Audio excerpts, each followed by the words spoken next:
kabalo ba mo nga hangtod karon ng mga SDA sila ingon nga kuan daw kana bang karong adlaw Biyernes adlaw sa pagpangandam. Pero imo gyud biyang istadihan pag-ayo. Kana bitaw Saturday, Sabado.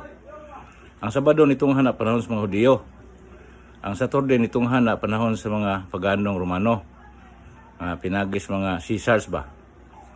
Pero kabalo mo nga ang kalainan aning Domingo o kinini ang Sabado tungod kay ang Domingo ni tungha sa diyang naanas Kristo.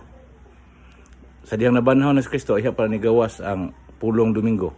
Walay Domingo sa panahon nga pa si Kristo.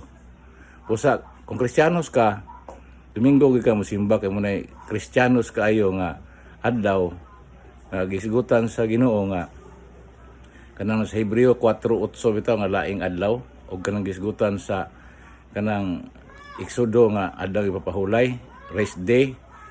Duha man na siya, equivocal term man na siya, pahulay o simba. So sa pahulay mo na siyang Sabado, pahulay na. Domingo mo na siyang simba kay mo nang adlaw nga sa Ginoong Kristo na banhaw. Nahitabo na kanang pangalan nga Domingo nitungha human mabanhaw si Kristo.